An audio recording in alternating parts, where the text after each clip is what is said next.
I feel very called to become a member of the Catholic Church. Love the Catholic Church. It's just the best place to be. From the studios of EWTN, this is Open Line. In North America, call toll-free 1-800-585-9396. That's 1-800-585-9396. Outside North America, call 1-205-271-2985. You can also send an email to openline@ewtn.com. Welcome to Open Line here on the EWTN Global Catholic Radio Network.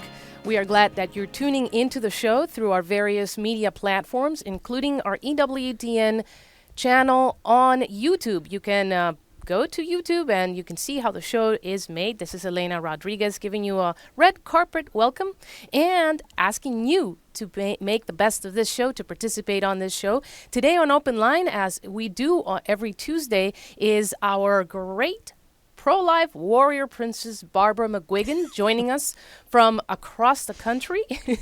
Barbara, welcome. It's great to work with you on the microphones. Oh, God love you. Great to work with you, Elena. And I'm sitting in today for Jack Williams, who is on duty right now and will be back with us tomorrow. And producing for us is Mr. Michael McCall, and our call screener is Mr. Matt Gubinski. You can give us a call to talk to Barbara about pro-life issues from womb to tomb by calling 1-800-585-9396. Our call-in number again is 1-800-585-9396. If you are outside the United States or Canada, we have a number for you, and that's country code 1-205-271-2985. Barbara, we continue to remember our dear Mother, Mary Angelica of the Annunciation, who passed away on Easter Sunday, day of the resurrection of the Lord, March 27th, and who has made a profound impact in all of our lives, whether we were blessed enough to meet her in person or whether we were blessed enough to meet her through the media, through the television, through EWTN, which she founded. She is our foundress. Yeah. And today we have some good news to share with all of our listeners. The Alabama State Legislature just passed a resolution honoring EWTN foundress Mother Mary Angelica of the Annunciation just about scarcely 30 minutes ago in Montgomery, the capital of Alabama. And we want to take you there with and let you listen to the motion from the House of Representatives of the Legislature of Alabama. Whereas we deeply regret and are greatly saddened to learn of the death of renowned Roman Catholic evangelist Mother Mary Angelica of the Annunciation, foundress of the Eternal Word television network, on March 27, 2016 at 92 years of age, and we uplift her inspiring legacy with utmost reverence and respect.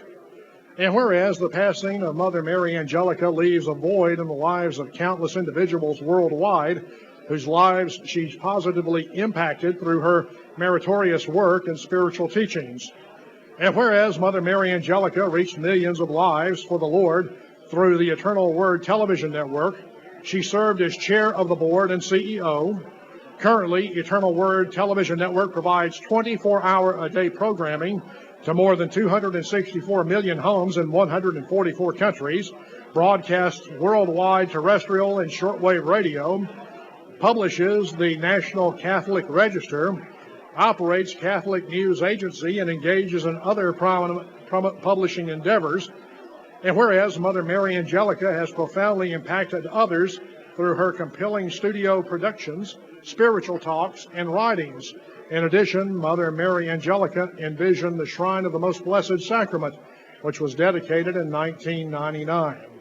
And whereas Mother Mary Angelica lost the ability to speak after incurring a cerebral hemorrhages in 2001, it didn't slow her down, and her work remained as efficacious as ever.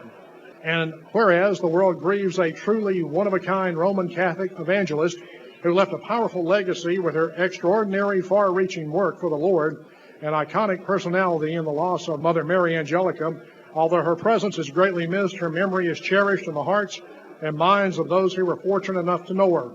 Now, therefore, be it resolved by the House of Representatives of the Legislature of Alabama that while grieving the death of Mother Mary Angelica of the Annunciation, we are extremely grateful for her abundant life, and we offer this resolution in highest tribute to her indelible legacy as well as in heartfelt sympathy to her loved ones. And so the resolution passed with all votes in favor, no votes against, as the House of Representatives of the Legislature of Alabama honored Mother Angelica and EWTN, and we profusely thank the Alabama State Legislature for this motion honoring our dear foundress. We then this was just a recap of the whole resolution, which took a little bit longer than what you just heard, at the end of which there was a moment of silence, and there were also representatives from EWTN there present. So I'm sure during the next few hours and the coming days, we will get to hear more from them about what it was like to be there. We all have a personal connection to dear Mother Angelica, don't we, Barbara? Oh, my goodness. She truly is one of a kind, as the gentleman said. And I believe she is unforgettable. I don't think a soul that knew her personally, will ever forget that dear, precious woman. So we are blessed indeed. If you are blessed indeed by the presence of Mother Angelica on this earth, and you can offer some prayers for the repose of her soul, we deeply appreciate that. And our lines are open to talk to Barbara McGuigan on pro-life issues from womb to tomb. The number again is 1-800-585-9396. That is 1-800-585-9396. Barbara, there's been a lot of news, pro-life news in the media stream this current week, and I know that you are up to everything that is going on. So I'd like to ask you to bring us to an update regarding some very, very specific topics. We did receive an email from John in Boise, Idaho. I'm going to read it, Barbara, to listen to what you have to respond to Mr. John Dawson in Boise, Ohio. He says, Barbara, I'm listening to you live right now on Open Line, and a caller just asked you what should happen to women who would pursue an abortion if it were made illegal. You stated that the woman would not be punished, but the doctor would. I'm confused as to how that is just. The woman in such a scenario is an accessory to murder, so why would we not treat her as such? And that again is from John in Boise, Ohio, who states he is a staunchly pro-life Protestant. Yes. Would you like to go to a break first, Elena? What do you think? Yes, we can go ahead and do that. And on the other side of this break, we will respond to Mr. John Dawson, and our lines are open. This is the time to call 1-800-585-9396 early enough in the show so that you'll have plenty of time to speak on the air with Barbara McGuigan here on Open Line, coming to you thanks to the EWTN Global Catholic Radio Network. That number again is 1-800-585-9396. EWTN continues. Stay tuned.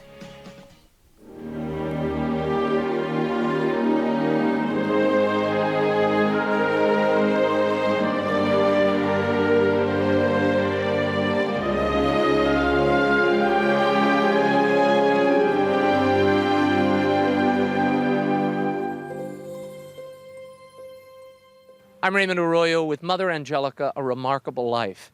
In 1953, young Sister Angelica was cleaning a floor here at Sancta Clara Monastery in Canton, Ohio. She was using one of those mechanized scrubbers. It flew out of control and threw her to the floor, injuring her spine. 3 years later, finding it difficult to walk, she had to undergo a painful surgery. Shortly before that surgery, she made a promise to build a monastery to God's glory in the South. She would make good on that promise, establishing her monastery in Birmingham, Alabama. Stay with EWTN as we celebrate the life of Mother Mary Angelica. Hello, this is Father John Paul Mary. This is Colin Donovan, Vice President for Theology at EWTN. My friends, this is Bishop Kevin Vann of the Diocese of Orange. Have a very blessed celebration of the resurrection of the Lord, of Easter, from all of us here at the EWTN Global Catholic Radio Network.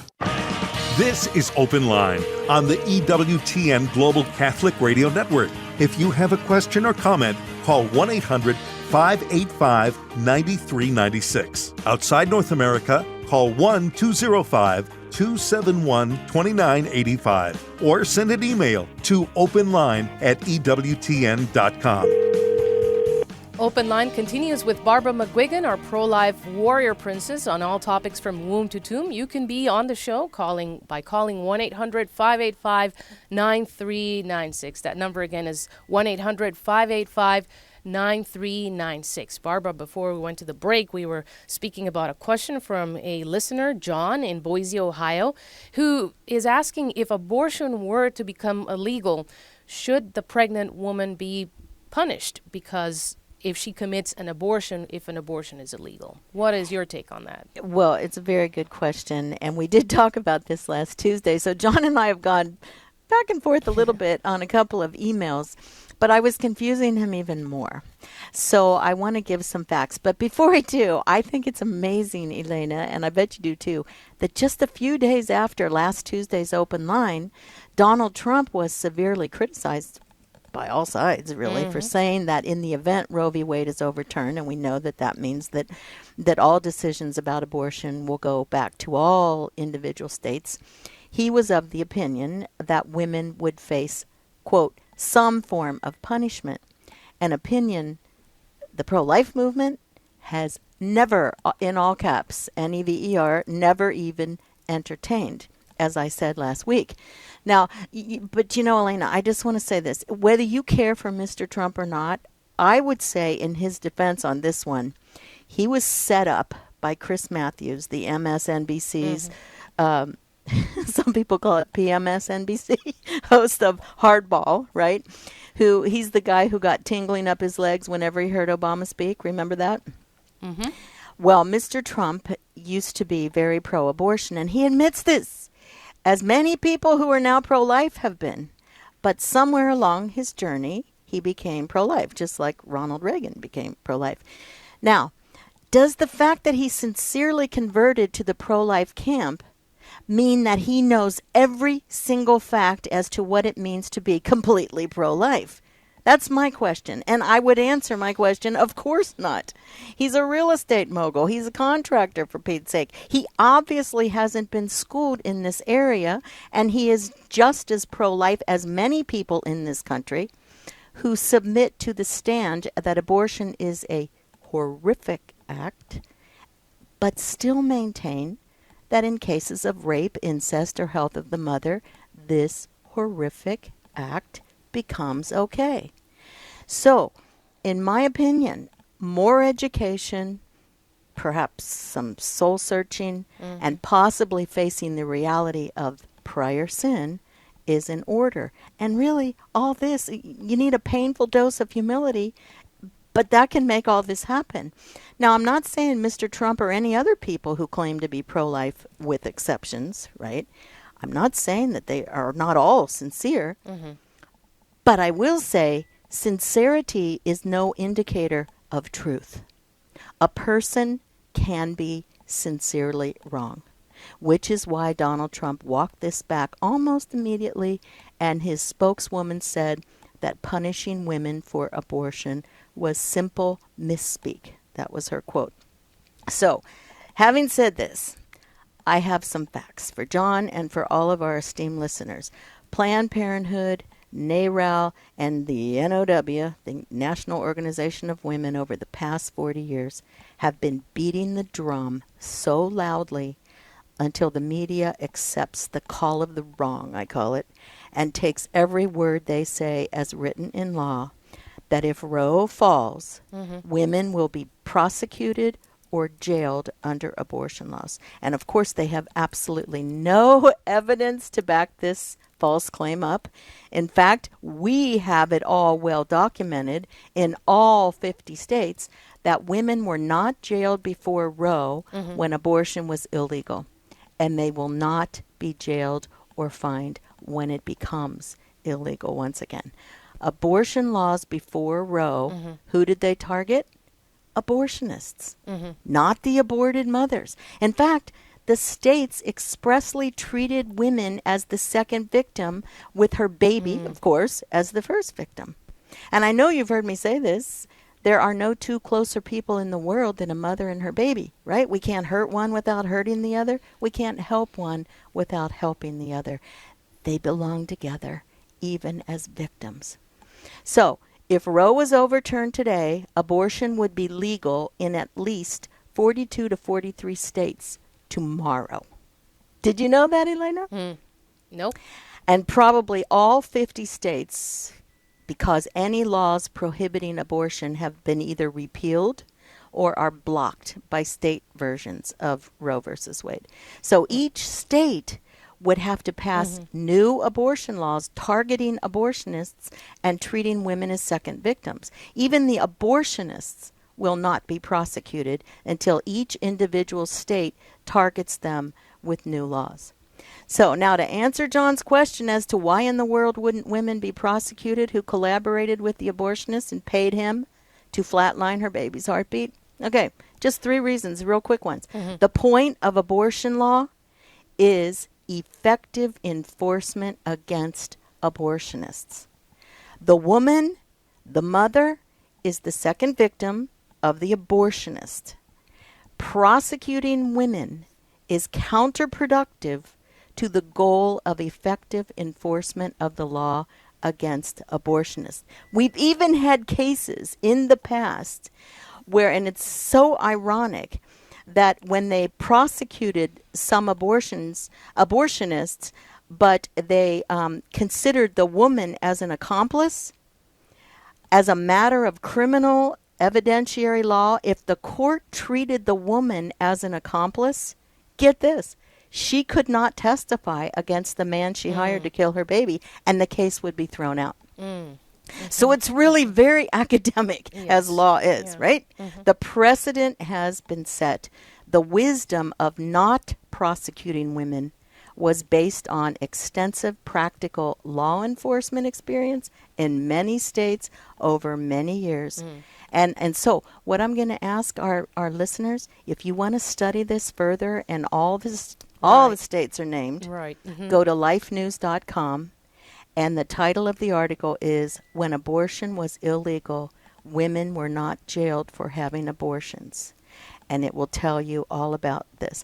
But, okay, that's the law's way to look at it. But pro-life legislators and pro-life leaders and all of we pro-lifers do not support the prosecution of women and will not push for such a policy when Roe is overturned. And why do we know this? Because this has been demonstrated by abortion regulations in the past 20 years, actually, and by specifically the example of the federal partial birth abortion ban, in which women are expressly excluded from any possible persecution. Why? Because we advocate laws that defend the unborn and protect women from the negative nightmare of abortion. So that's it in a nutshell. In a nutshell. Very good. We continue to invite a big you nutshell. to call Well, there are so many considerations to this particular topic, and another one is real quick here because we want to get onto our calls. Another one is what the church states about a woman who has committed abortion. There is a great misconception out there that the church will want to punish a woman who comes up for confessing a sin of abortion, and it's exactly all to the contrary. Right. And just the opposite. Mercy, mercy, mercy. She's the second victim. And the church offers the healing in the sacrament of confession, and there are a lot of Catholic apostolates that minister to both men and women who have suffered directly the wounds of an abortion. So, and those resources are, Rachel's Vineyard is out there, and there's even a great website where you can even look at the map of the United States and find the closest Rachel's Vineyard to your specific location to be able to attend one of the weekend ministries. Andrea is listening in South Bend, Indiana, to EWTN Radio through Redeemer Radio. Andrea, what is your question for Barbara McGuigan? Hi, Andrea. Hello. Hi. My question for you is regarding, I don't know if you want to call them mini pro-life laws or bills.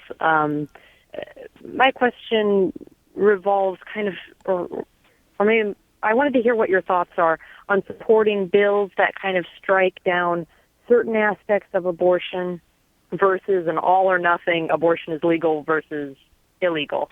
You know, in terms of like a lot of states are passing laws that say, okay, abortion is banned after 20 weeks or fetal pain abortion. And I'm 100% pro-life, no exceptions. And obviously, I would love to see a law passed that said abortion is completely illegal. But in the meantime, lots of states are trying to take these small steps to kind of chip away at it. And it bothers me so terribly to see so many pro-life people up in arms about this because they say, I can't support this bill. It means that babies are still going to be murdered in some way, shape, or form. So I'm totally going to be against this bill because it's got to be all or nothing. And I'm thinking, well, if we could save some babies in the meantime, I thought that would be better than nothing while we slowly support, changing the culture. But I just wanted to hear what your thoughts were and if you thought that it was okay to support these mini bills that are kind of trying to chip away at the abortion culture while we try and also work on the greater picture of making it illegal altogether. That's exactly right. And of course I do. I agree with you completely. And so does St. John Paul the Great. I agree with that too. If you read Evangelium Vitae, that it's perfectly all right to chip away, to try to save as many lives as possible. I mean, it's not even logical to say, well, we're going to wait until this will pass. And in the meantime, we know it won't right now, so we're not going to try to save any lives. I mean, it doesn't make good sense, really. So I totally understand. And I agree with you. And what I just heard, God love her, Hillary, went on record saying, maybe you've heard this as well, she said the unborn person, which is absolutely shocking that she used that word. Did you hear this, Andrea? Yeah. That the unborn person doesn't have constitutional rights. Adding that the woman's right to make decisions is the be-all and end-all when it comes to abortion. Well, you know what, Mrs. Clinton? You are no doubt sincere. I don't question that. But you are dead wrong. And this is, Andrea, what the people want to do, the people that you're saying, we've got to make sure that the 14th Amendment, because this is the amendment that says that no state shall deprive any person of life, liberty, or property without due process of law, nor deny to any person within its jurisdiction the equal protection of the laws. Now, the amendment in its 5th section includes a provision that gives delegates to the Congress the power, and I quote, to enforce by appropriate legislation the provisions of this article. Okay, so she's totally wrong about this, about the 14th Amendment. So saying it's not in the Constitution. So, I mean, that would be, once again, that would be the big law that we're looking to have in effect, to put in effect. And so we're still working on that, and we still will. And as a matter of fact, Robert George, I should call him, his nickname is Robbie George, the Princeton professor of law, had an interview with Ted Cruz. And he asked him point blank, do you believe that unborn babies are persons within the meaning of the Equal Protection Clause of the 14th Amendment? And if so, will you call on Congress to use its authority under the 14th Amendment, pursuant to Section 5, he talks just like a lawyer, to protect the unborn? Or do you take the view, as some do, that we can't do that until Roe versus Wade is overturned, either by the court itself or by constitutional amendment? Where do you stand on that? And Mr. Cruz said, listen, absolutely yes. I think the first obligation of everyone in public office is to protect life. And then he went on and even brought in the popes. He said that each builds upon the other. This whole idea, without life, there's no liberty. Without liberty, there's no pursuit of happiness. Okay, you don't have to be a brain surgeon to figure this out. And he said, I very much agree with the Pope's long-standing and prior popes before him, long-standing call to protect every human life from the moment of conception to the moment of death. Praise God. Thank you, Andrea, for that question. Yes. And in a moment, Open Line continues. We'll take Ray's call. We'll take John's call. Thank you to both gentlemen who have been waiting patiently there. You can call in too. 1-800-585-9396 is the number to talk to Barbara McGuigan, our pro-life expert, also expert on chastity and virtues. That's Open Line with Barbara McGuigan, 1-800-585-9396. Stay tuned. Hey, Catholic high school and college filmmakers, want to get your work seen in over 250 million homes around the world? Then enter the Cool to be Catholic commercial contest. We're looking for original 30 and 60-second spots that focus on Catholic themes. 3 grand prize winners will get an all-expense-paid trip to the EWTN studios in Birmingham, Alabama, and a guest appearance on Life on the Rock. To find out more and to enter, go to EWTN.com/cool2becatholic. At St. Patrick's Cathedral in New York City, Pope Francis said, "We have to ask ourselves, are we even capable of counting our blessings? If we don't take time to count our blessings, we forget that they're there. Sadly, we tend to do this with the greatest blessings in life. Sure, we thank the person behind the counter who just handed us our change, but when's the last time you told someone that you treasure the gift of his friendship? As silly as it sounds, have you thanked your kids for letting you be their dad? Do you thank your spouse for the gift of her life? Married people can often feel lonely because they get so used to each other that they almost forget that they're not alone. Friends, family, a good meal, a pretty sunset. These are the things that make us super lotto winners. Be sure to cash in. Take a few minutes every day to stop, notice your blessings, and thank God for them. That's where gratitude begins, and joy is never far behind. This is Chris Stefanik from RealLifeCatholic.com on EWTN Radio. Something amazing is happening on EWTN. One wildly dynamic speaker and a team of young missionaries are on a cross-country road trip, spreading their message of hope in Christ. Their passion is awakening youth to the power of God's love. It's energetic, honest, affirming, like nothing you've seen on TV before. You're Amazing with Justin Fatika. Thursdays at 10 p.m. Eastern on the Global Catholic Network, EWTN. This is Open Line on the EWTN Global Catholic Radio Network. If you have a question or comment, call 1-800-585-9396. Outside North America, call 1-205-271-2985 or send an email to openline@ewtn.com. We're so glad you're joining us here on Open Line on EWTN Radio today with pro-life warrior princess Barbara McGuigan, talking about all pro-life topics from womb to tomb. And I want to ask you to stay tuned after Open Line for Cresta in the afternoon. Father Paul Scalia joins Al Cresta and talks about how we can fight for our faith without destroying that charity that is essential to the heart of our message. How do we talk about our faith, be able to eloquently convince others, or at least plant a seed without alienating them? You know, sometimes you feel you don't want to talk too much about faith because then you might push people away. Listen to Al Cresta in the afternoon with his guest, Father Paul Scalia. That'll be from 4 to 6 p.m. Eastern here on EWTN Radio. And then you might as well stick around for Catholic Answers Live because it's going to be open forum with Carl Keating and Tim Staples. That's going to be between 6 and 8 Eastern. Catholic Answers Live, a great lineup. Great, invigorating talk about faith here on EWTN Radio. We continue with Barbara McGuigan here talking about pro-life topics from womb to tomb. And the number to call is 1-800-585-9396. That number again is 1-800-585-9396. Barbara, we have John listening in Canada. John, what is your question for Barbara McGuigan? Go ahead, please. Hi, John. Hello. Yes, this is John up in northern Canada. In Saskatchewan. Wow. Yes, well, there's two things. First, I want to really thank you for having Bishop Henry, that interview on. My wife. Yes. We were just so delighted to hear that he was one of the bishops that's standing up against, attacks on the church and on Catholic education. Right. We pray for the renewal of Catholic education every night amongst all the other things. Oh, good. But we were.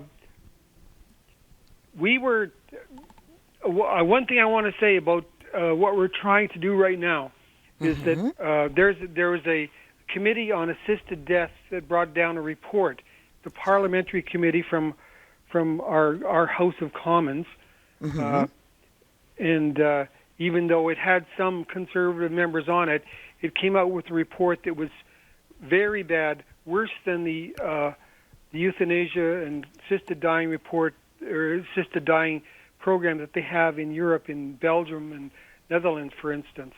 And and because the current government is supporting that direction, we're trying to rally as many people as possible to fight against it. Good. We're here we are up in northern Canada, but and we've we're reaching out in various ways.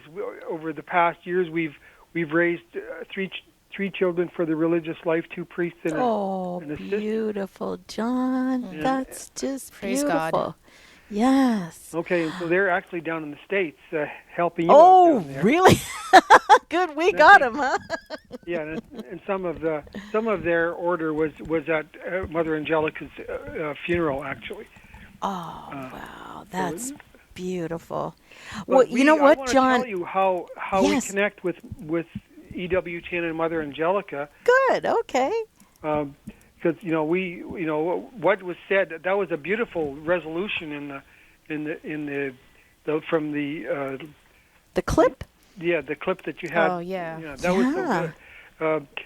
But anyway, Sure we had come up north in Saskatchewan here into the bush and rock country, where the lake country, and to contribute to northern education. We'd kind of run into a dead end with the socialist government coming to power down south.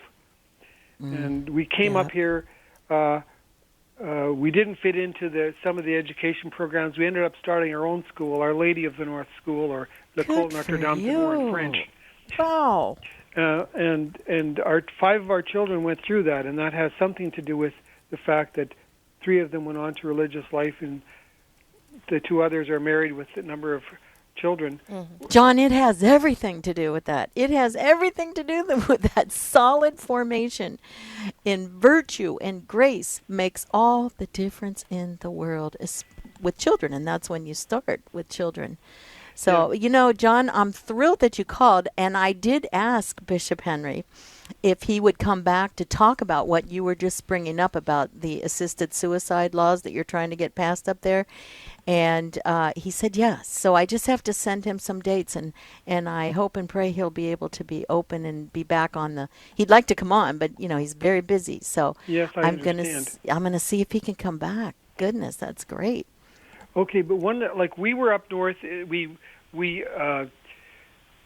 were, because we tried to teach and were cast out because of the poor teaching situation in the public education system, and we ended up living in a remote house by a lake and didn't have any power. It had a phone line, but that was it. That was wow. it. And but I was able to rig up a little boombox with a special aerial, and I strung it around through a number of trees and wrapped it around the little aerial inside, and lo and behold, it was able to pick up EWTN shortwave, even though it wasn't a shortwave radio. And so we listening to that, it was just like, it was so enriched us to hear that. It was just one of the things that helped us move along toward the Catholic Church. This was before we were even welcomed into the church, and it was there's a connections. All I'm saying, that God connects us to the good in the church, like Mother Angelica, Pope John Paul II. Oh, yes. Nothing happens by chance, right, John? No. There are no coincidences. Divine appointment. Divine appointment. Amen. And thank you so much, good man, for calling. It was a blessing to hear your voice today. One more quick point, which I'd like to say, is I really encourage anyone who's listening, whether in the United States or Canada, it's coming to the States sooner than you think. It's already there, of course, this euthanasia-assisted suicide. But they usually try things out in Canada and then push them onto the States, just like abortion started in '69 here by the elder Trudeau, and now the other Trudeau, the junior Trudeau, who is the Prime Minister, is pushing this assisted death. Yes, They're like the bookends of death, the elder and younger Trudeau. Yep. Don't you think it's kind of they're using a different term, in other words, to say they should be saying assisted suicide, right? But they want to term it assisted death. Yes, suicide has too much of a negative connotation. Right. And so many northern communities are subject to numerous suicides by despairful young people in Canada and maybe in places like Alaska as well. Where the Aboriginal people, the Native people have, they're in a state of confusion, confronting modern culture, and the work of the priests is being sort of cast aside by, and it's so sad. we're doing our best to repair that up here. Sure. Bringing priests up here when we can, including our sons, and great, and awesome. other priests. John, thank you very much. We want to encourage you, and we want to share with our listeners an intention of prayer for you and the good work that you are doing there. It's a labor of love. Thank you very much, John, there in Canada. Let's go to Columbus, Nebraska, where Phil is listening to EWTN Radio through Spirit Catholic Radio. Phil, what is your question for Barbara McGuigan? Hi, Phil. Hi, thanks for taking my call. Sure. I was having a questioning, or I am questioning the fact that if Roe versus Wade would be overturned, that if there was an abortion, that you're feeling that there would not be any form of punishment for the mother. There never has been. Yeah. Well, there never has been. There never has been, and obviously if it's not the law, then there should not be. But if it were to become illegal, the doctor could not perform the abortion if the mother didn't bring the baby to the facility. And as you said, the mother brought her child to be killed. And I just really have issue. I mean, I totally feel it would be 100% forgivable, but still, if someone is murdered, you can be forgiven, but you still need to pay the consequences. And I feel telling the mothers that there would be no punishment for the mother, I'm not saying it says it's making it right, but it's making it less horrible than it really is, I feel. Okay, well, I mean, you have a right to your feelings on this whole thing, but I think what you might be not considering, it's just kind of the opposite, you see. If there are no abortionists, then a mother is, and when something is illegal, generally, women do not tend to have abortions when abortion was illegal. Even Dr. Nathanson admit that they lied tremendously when they got Roe v. Wade passed to say millions of women were having these coat hanger abortions and everything else, which I always say went out with high button shoes. But the point, did you hear my little talk on this, Phil? No, I did not. I just okay. I just heard what I didn't hear last Tuesday, but when I heard when the gentleman had called and said about what you had said, so I asked the call screener, is this what Barbara McGuigan had said? Mm-hmm. Okay. Here's the thing, and it's very academic in what I'm going to tell you right now. But the thing is, the point of having abortion laws is effective enforcement against abortionists. See, because the pro-life movement and even the legal culture has always maintained that the mother is the second victim. There are no two closer people in the world, Phil, than a mother and her baby. You can't hurt one without hurting the other. You can't help one without helping the other. So, in this case, prosecuting women, if you would say, well, the woman is an accomplice, right? Because she, hired the hitman, basically. Okay. It's counterproductive to the goal of effective enforcement of the law against abortionists.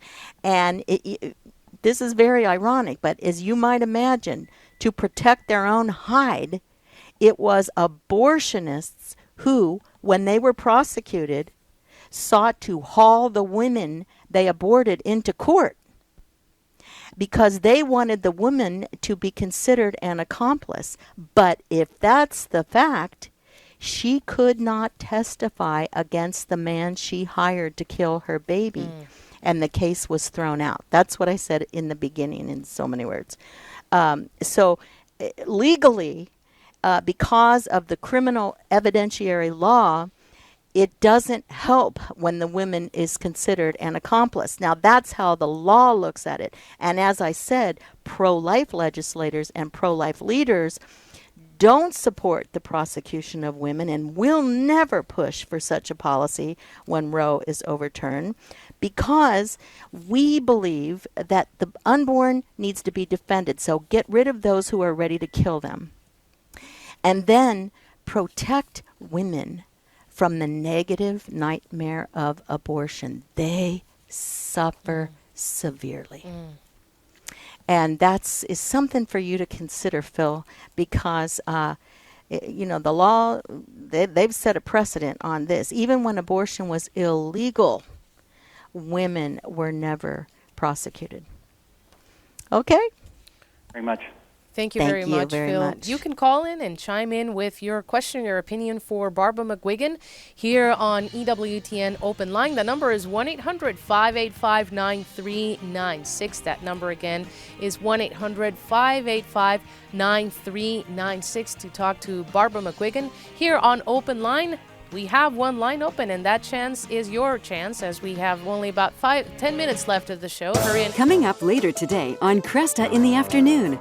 The church, like a nation, must defend herself and her faith, although the means she uses is different. But this is why we call ourselves the church militant. Like a nation, however, the church also encounters a danger. The fighting spirit of the church militant cannot be turned into the church belligerent. We're going to talk about that with Father Paul Scalia. Cresta in the Afternoon, later today on EWTN Radio. If you're currently an EWTN media missionary or just interested in becoming one, we've got some great news. EWTN Media Missionaries has a new and improved website, EWTNmissionaries.com, designed with you in mind. Our new site is loaded with great features and it's easy to navigate. There are so many different ways that you can help EWTN. Join us in sharing the eternal word with the world. Visit EWTNmissionaries.com today. This is Open Line on the EWTN Global Catholic Radio Network. If you have a question or comment, call 1-800-585-9396. Outside North America, call 1-205-271-2985 or send an email to openline@ewtn.com. Open Line continues here on EWTN with Barbara McGuigan, speaking about all pro-life topics from womb to tomb. And Barbara, one of the things that I remember very well from Mother Angelica, it was a very important landmark, was World Youth Day in Denver, 1993. And that symbolized for Mother Angelica a moment that she crystallized in church history, we should say, when she was very clear to confused liberalism within the Catholic Church. She clarified what is, what isn't, and what her line of action would be starting up at that point, Barbara. Well, okay, that's a good point to start, because during the festivities at World Youth Day in Denver, right, that's what you're talking about, in correct. 1993. Yes, August of 1993. That's right. There was a production of the Stations of the Cross that featured a woman playing the part of Jesus. And when Mother Angelica read all about this, she just could not believe how blasphemous it was. So she spent the next 20 minutes or so calling out the liberal church in America, she called it, for its dissent from orthodoxy, destroying good things about the church, and its failure to attract new converts to the faith.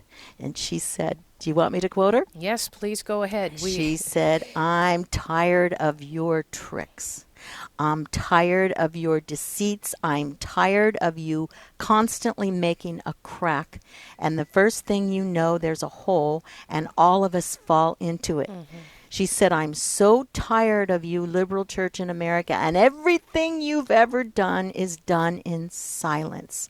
Nothing Nothing you've done, from your witchcraft to your anagrams to your centering prayer to all this earth spirituality, to replacing holy water with sand, to destroying our churches and closing churches that are viable and ready to go. She says, this is not an accident. We've swallowed this now for 30 years, and I'm tired of it. We've swallowed enough of your idea of God. You have really no God. You have no dogma, no doctrine, and no authority, because the only authority in the Catholic Church is our Holy Father and the Magisterium, and you've disclaimed that. And then she went on, but I know we have a few calls up here, so we'll go to them. But Mother Angelica very clearly said, you have the right to express your opinion, sure, but stop pushing your liberal agenda down our throats. She put them in their place, very charitably, but very, very firmly. Strongly, yes. Barbara, we have Mary listening in San Antonio, Texas, through Guadalupe Radio. Mary, what is your question for Barbara McGuigan? Hi, Mary. Hi. Actually, it's a comment that I wanted to make. Mm-hmm. Okay, sure. It's regarding the man that just called and said how the mother who is accomplice to murdering their unborn child should suffer consequences. Mm-hmm. And I just want him to know that once you have a relationship with Jesus and you see, I know it from experience that as a young adult, I didn't have a relationship with Jesus, so society just made it seem as if abortion is okay. Abortion, it's legal, so there's no consequences to what you're going to do to your child. Right. But once you have a relationship with Jesus, you see how you have killed your soul and how you have actually, you murdered your child and you are a murderer. So there is consequences to that. Sure. And you're in your own prison, and people don't know how much you're suffering. So a lot of the women who have had abortions are in their own prison, but it's only Jesus that can free you from that prison. That's right, and you are very eloquently putting that across too.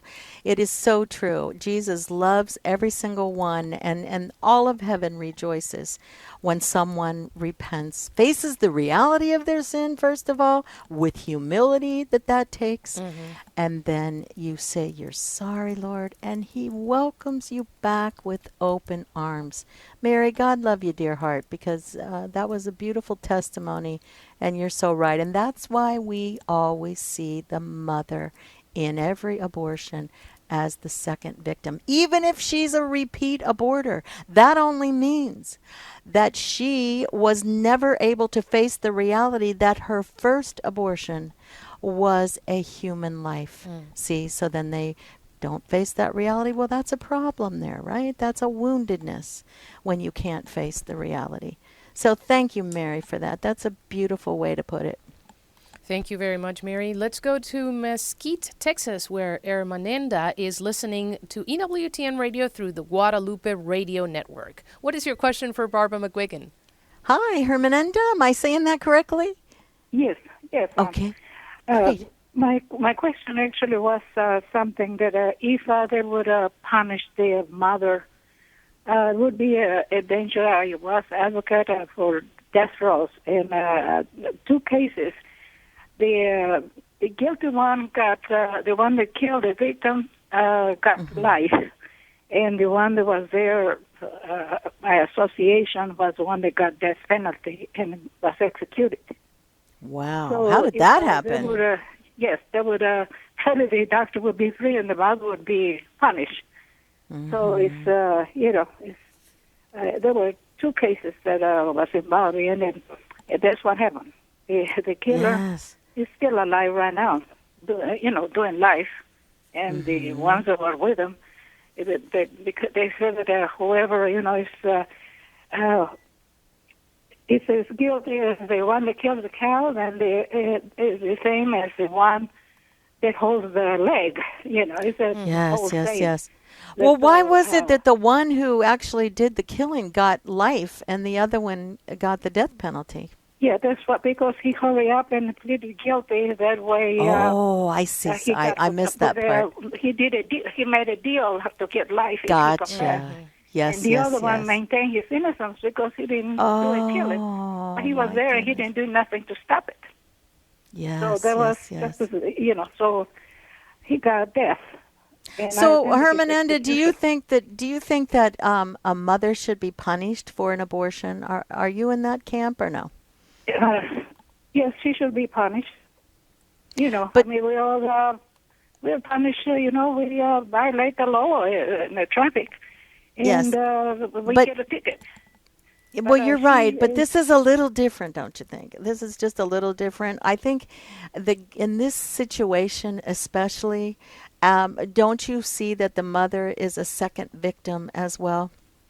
Because she and her baby are so close together. There has to be something radically wrong when a mother commits such an unnatural act of having her unborn baby killed. Yes. See what I mean? I have been working with women. They just to prove that they can still have a baby, get pregnant, and then co-workers, have several abortions. And I said, "What's happened? Why you see sick every so often?" Oh, well, I had an abortion. I said, "What did you do?" I said, "Well, I was suddenly we got romantic. We went to have a baby, but then I caught him looking at another woman." So I got angry and went to have an abortion. I mean, that's ridiculous. It is, but I don't think they realize. I've counseled so many women in this situation, post-abortive women, and they really did not have a clear understanding of the humanity of the unborn child. Because if you don't know the humanity, you don't understand the inhumanity of abortion. And that's what I found in, I would say, 95%, just in my experience, of the women that I have counseled, young and old. They did not understand the humanity. It was a lack of formation, a lack of education. And we know God knows this. And we do know that they suffer. Just like little Mary said, they suffer. So thanks for calling, Hermanenda. Okay, Yolanda. Where did I come up with that? That's my other friend. Okay, Too many friends, Elena. Barbara. Yes, Too many friends. I'm your friend, too. We have fun here on Open Line. Barbara McGuigan, thank you very much for your firm defense of pro-life and from beginning from conception to natural death. Natural death. All glory to God, eh? Thank you very much, and you will be back with us on Saturday with The Good Fight. Yep, I sure will. 2 more psychologists, 2 doctors who do incredible counseling in this year of mercy. It'll be wonderful. Lots of resources and tools there on EWTN Radio Saturday afternoon, beginning at 1 o'clock Eastern Time. And thank you very much for joining us. More of EWTN tomorrow with Father Mitch. And stay tuned because EWTN continues. God bless.